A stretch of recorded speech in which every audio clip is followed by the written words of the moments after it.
So the next sounds to cover in the production are the effects. Now the effects come after I've already structured the track. And structuring the track is pretty straightforward as I'm using a reference. But the reason why effects come after structuring the track is because they're there to kind of guide the emotion of the track over time. Like if the drop is coming, an effect is there to tell the listener that something is going to arrive, something is about to happen. And so let me walk through the different effects, just starting from the top. Here's the final version of the track, and we'll just kind of listen and see what the effects are doing, then we'll go over how I created them.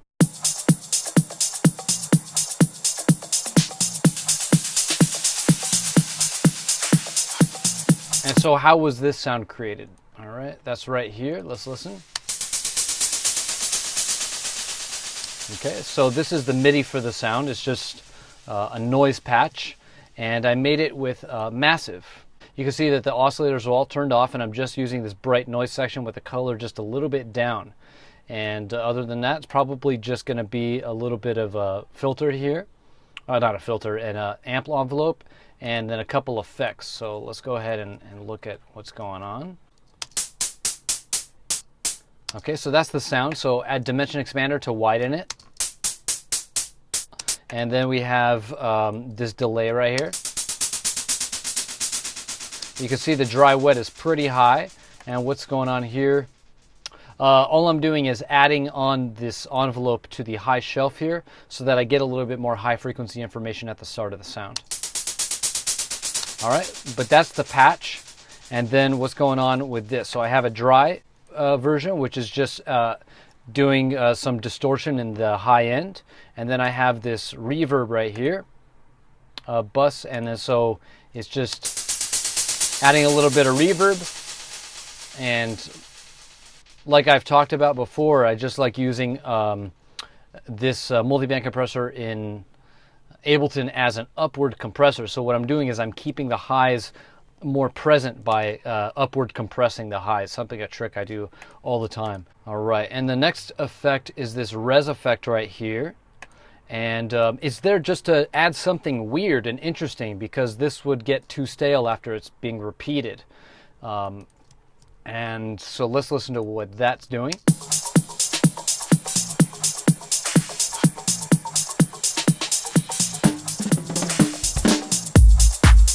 Okay, and so you can hear it's just doing something weird, and nothing really much to it other than just finding a weird kind of percussion, and then I just probably just looped it. Adding some phaser on there.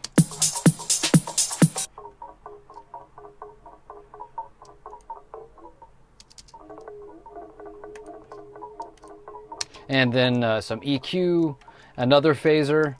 And then just bringing up the gain a little bit, some limiting to tame the peaks, especially caused by the phaser, some EQ at the low end, and then a little bit of delay here that I'm automating down just so it doesn't get any bleed into the fill.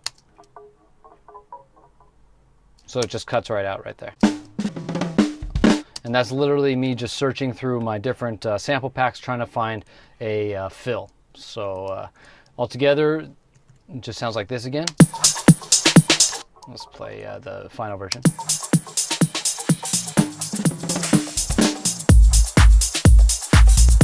All right, and then the next effects we get are right about here. Let's check them out.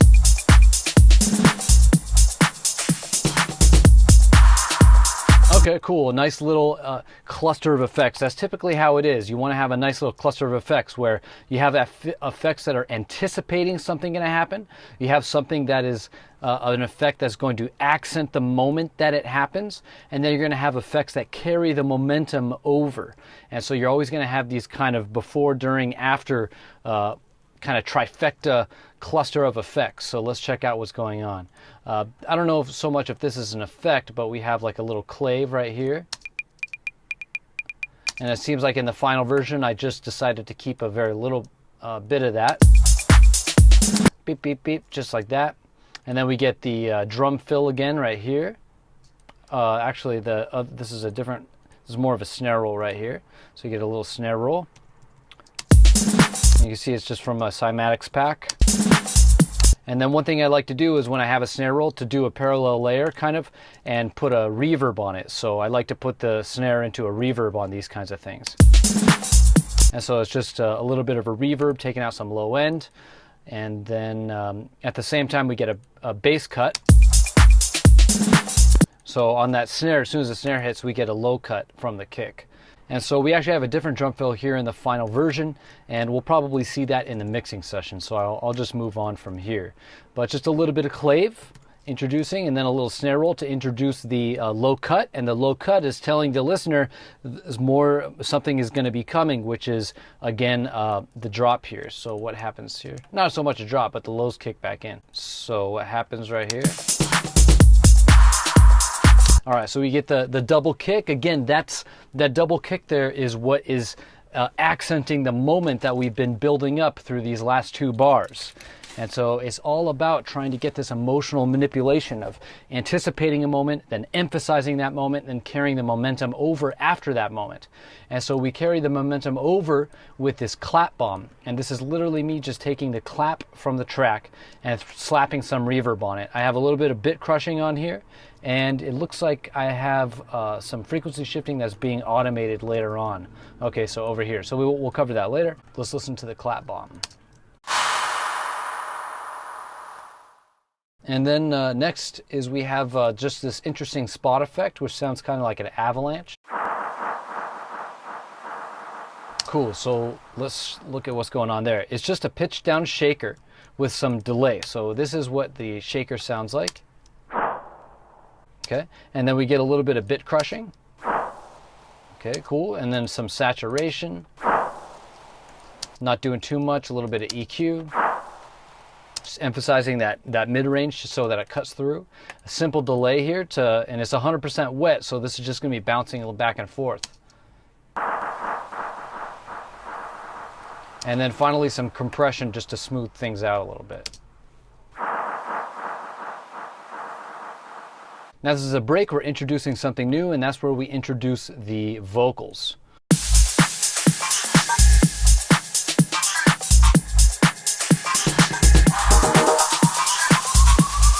And again, so now there's a riser. You get that riser, the bird call, and let's check out what that is. This is a sample that keeps on rising because there's a pitch bend on it right here. And that's the reason why I'm using samplers, because I can come over to the MIDI and increase this by 24 semitones. So this riser is slowly going up over 2 octaves. And so I just have a little bit of reverb, and you can see that the reverb is increasing over time as well. Okay, so let's keep moving on.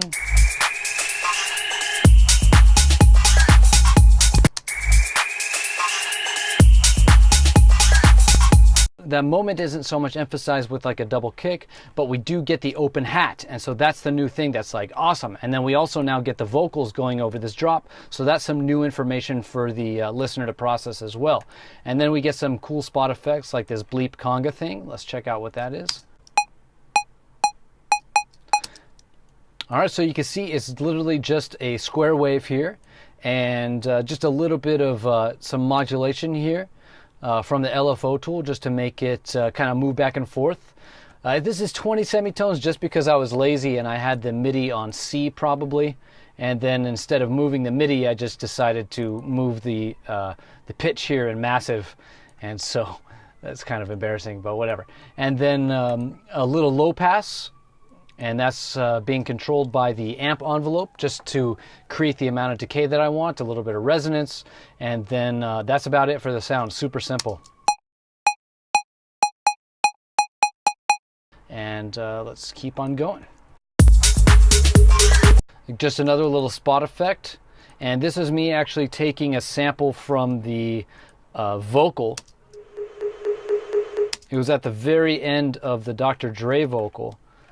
And I think it's right here actually, something like that. But I just pitched it up and down a little bit. Okay, so this is where you're getting the more tonal sound, the tuned sound, the resonant frequency.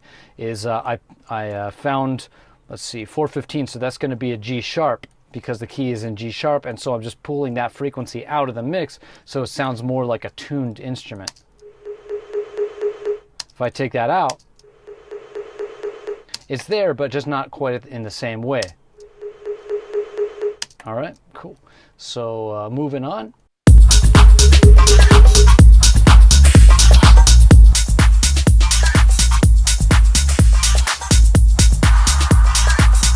All right, just a little edit there where I'm taking out the kick. Take out the kick, and then I have a bunch of double kicks coming in. And then we have that clap bomb again, right here.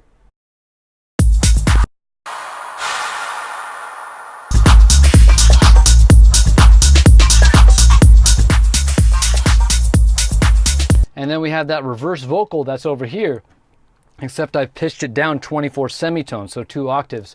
And so I take the warp off when I do this just so that the sample gets elongated. So this is a much lower, longer vocal riser. And when you stretch vocals out, it just sounds really bad, but it sounds really cool. So that's what I did for that guy. And then I think that's about the only effect going on. But again, same idea, it's anticipating a moment that's coming up. Once that moment arrives, it's probably going to be accented in some way, and then the momentum is going to be carried over.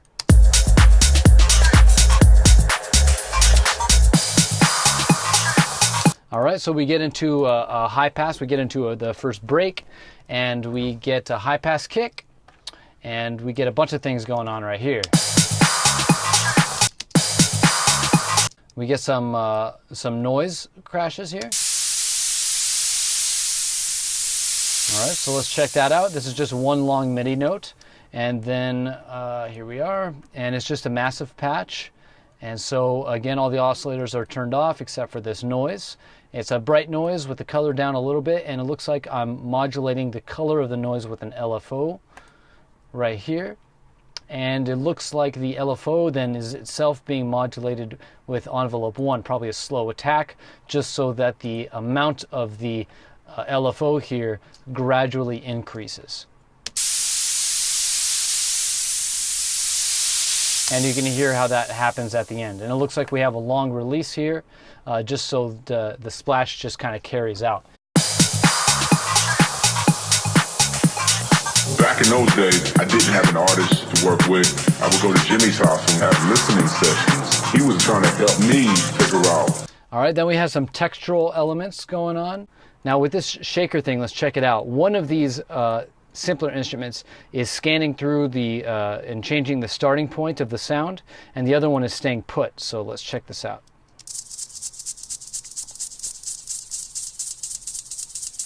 And then the other one is just staying right there. And the reason why I did that is because when I scan through the starting point, I'm going to lose the transient. But then when I have this guy, the transient's always going to stay there. And so one thing I did was transpose these differently. So this one isn't transposed. This one is transposed by 2 semitones. That's because when I have one of them going back and forth and the other one staying put, they're going to phase at some point. And so to keep them from phasing, I've just transposed them and transposed one of them, so there's not going to be any phase problems. And the next thing in the chain is this delay, it seems like. What I'm doing is just creating a wider sound. So the dry version of the sound is going all the way left, and a delayed wet version is on the right-hand side. And this isn't any special technique. It's just trying to make the sound more interesting, adding a little bit of delay, making it a little bit wider. And then what I'm doing is distorting it a little bit in the mid-range, adding a little bit of saturation, adding a little bit of compression so that it doesn't get too wild. Some more distortion, but in the higher register, just to bring out the crispiness, and then just taking out some low end with an EQ8. There was cassette tapes everywhere. So these are actually sounds, unfortunately I don't quite remember which ones. I know one of them is an octave of the bass pluck, and then there's another sound in here that I used, but I just layer these on top of each other. So if I just turn off these guys for a second. Okay.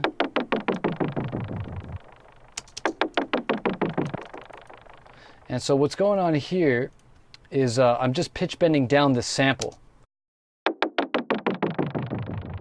And same with this one. And you can see that over time, as the sample pitches down, what I'm also doing is pulling back on the attack.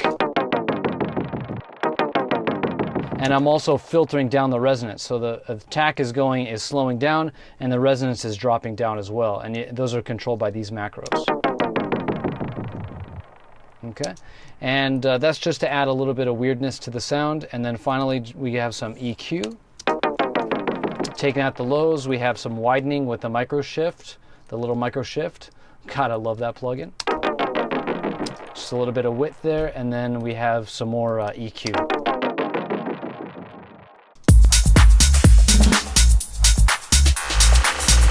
All right, next interesting effect that happens at the halfway point of the drop, which is just about here.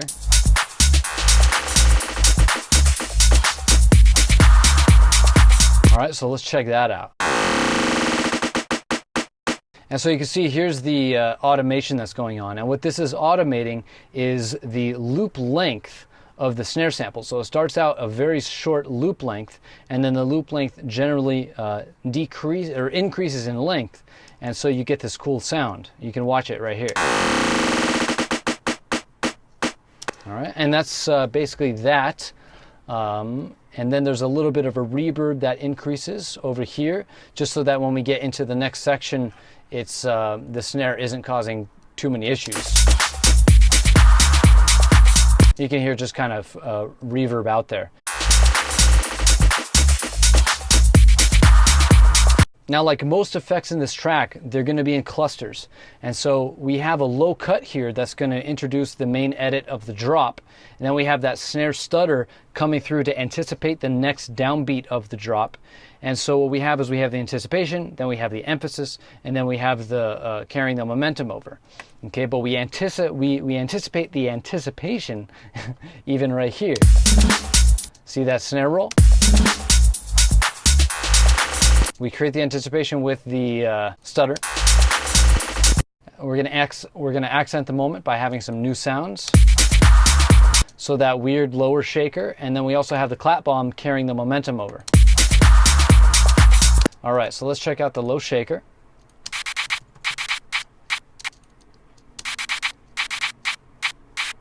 And so this is just pitched down in, it looks like the MIDI. So if I turn on this, you'll hear, and up here. Okay, but the real sound is right here. So you can see it's just a pitch down shaker.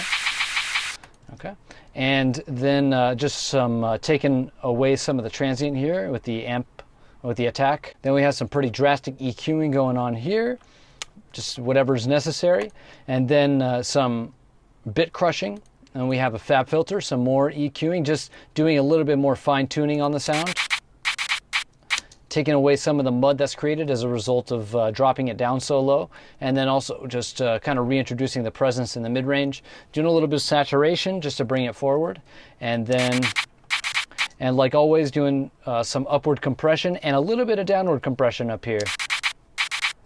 You can see that those peaks are being tamed by these two guys up here. A little bit of auto panning. Okay, this is non-synced auto panning. That's cool. Usually I'll sync it to some weird rhythm, but this is just some almost 1 hertz. And then we finally have some compression just to hold it all together. And just a little bit more EQing, actually taking out some of the mid-range, probably just a little bit too harsh, right at 3K there. But the basic idea is just doing some weird pattern with a low shaker, and then everything else is just making sure that it doesn't sound like crap. All right, so next we have these FM perks. Okay, so let's check this out. This is just a G minor chord, G sharp minor chord. All right, G sharp, B, and then D sharp. And then we have the D sharp in the bass as well. So this is a second inversion with the 5th in the bass. That doesn't really matter. I was just giving it more depth in the low end. And it's a pretty simple patch, just operator. And I'm using this oscillator to frequency modulate the first oscillator.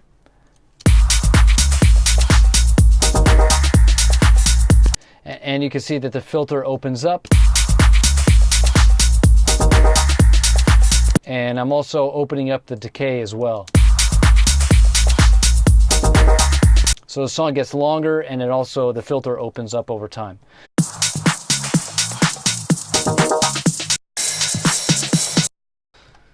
And the next interesting effect that happens is in the break section. The drop, it just goes through, we just have some sprinkles of effects, and then the cool thing that happens is when we get to the break, what happens is we get this sound that really helps the listener understand that we're going to a lower energy level. And the thing that does that is this ride. So here I called it ride shifter. And what it is just a ride that slowly frequency shifts down.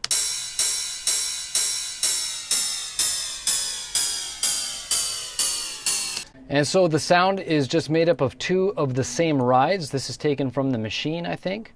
And one of them is pitched up 5 semitones. The other one is pitched down 1 semitone. And that was probably just because I heard this one, this guy right here. But I felt like it needed a little bit more weight on the bottom, so I added in the second one. Yeah, that sounds better, and then I just dropped the level down just a little bit. Just gives it a little bit more weight. Those are just being frequency shifted down right here. You can see this is frequency, and also the gain are both being mapped to this macro parameter here, and that's being automated down. So we're frequency shifting down, and the volume is also decreasing. What the fuck? All right, the next thing that I did was add in this little tape delay and tape stop and delay. What the fuck? And we already went over this, but I'm using this glitch plugin, and I'm just putting the tape stop right here and turning the plugin on right here, which is when I want it to What the fuck? Okay, and it pops back up, but I don't really care. And then so what I did is I duplicated that, and I moved the one sound down here, the fuck, which is tape slowed down, and then I just added a delay onto this. So this is literally just all the plugins from the vocal, and then what I did is just put an H delay afterwards. And that's it. And so together you get this effect. And I was like, what the fuck? And who the fuck is that? But that wraps up the production session. The next thing I do is bounce all of these tracks down to audio. And so I'll come in and I'll freeze and flatten. And I won't bounce all of them. If they have a lot of automation, then I won't bounce them because I might want to manipulate the automation in the mix. But most of the tracks are going to be bounced down to audio, and then I'll get started on the mix.